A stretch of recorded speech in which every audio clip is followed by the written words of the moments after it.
جی السلام علیکم ورحمۃ اللہ وبرکاتہ۔ نت نئی جڑی بوٹی آپ دوستوں کو دکھاتا ہوں، بادیاں خطائی آج دکھا رہا ہوں۔ اس کو سٹار انیس بھی کہتے ہیں، ایک حیرت انگیز مسالہ ہے جو اینٹی آکسیڈنٹ سے بھرپور ہے، ہاضمے میں مدد کر سکتا ہے، درد کو دور کرتا ہے، سانس کی صحت کو بہتر بناتا ہے، قوت مدافعت کو بڑھاتی ہے اور کینسر کے خطرے کو کم کرتا ہے۔ یہ vitamin A, vitamin C, iron, copper, potassium اور میگنیشیم کا بھی اچھا ذریعہ ہے۔ کھانا پکانے میں استعمال کرنے کے لیے اسے مکمل طور پر مائعات جیسے سرکہ، تیل اور شربت ڈالنے کے لیے بھی استعمال کیا جاتا ہے۔ شروع میں چائے یا کافی میں استعمال کریں، یہاں تک کہ دال میں بھی۔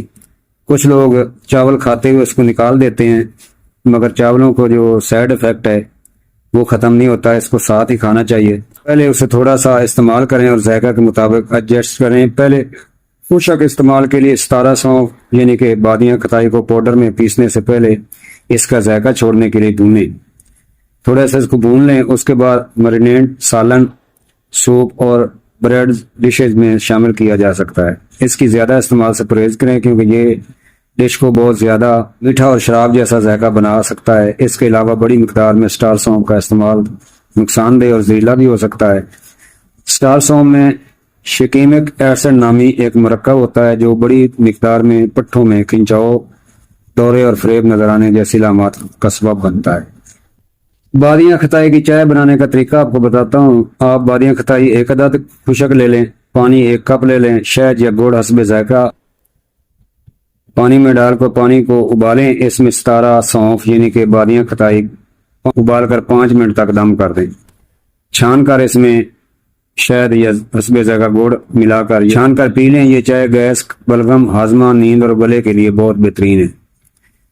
بادیاں خطائی کا ثبوت بنانے کے لیے اجزاء یہ ہیں کہ سٹار سونف یعنی کہ بادیاں خطائی 50 گرام، سونٹ خشک ادرک لینا ہے 20 گرام، دار چینی 10 گرام۔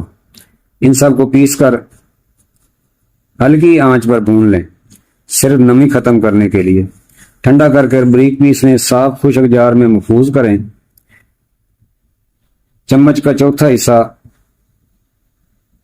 دن میں 2 بار نیم گرم پانی یا شہد کے ساتھ آپ لے سکتے ہیں۔ بچوں کو صرف چند دانے سفوف کی شکل میں ہی استعمال کروائیں۔ یہ سفوف ہاضمہ ہے اور بلغم کش ہے اور مدافعت بڑھانے والا یہ سفوف ہے۔ بنائیں اور دعاؤں میں یاد رکھیں۔ حکیم طارق جوید۔ السلام علیکم ورحمۃ اللہ وبرکاتہ۔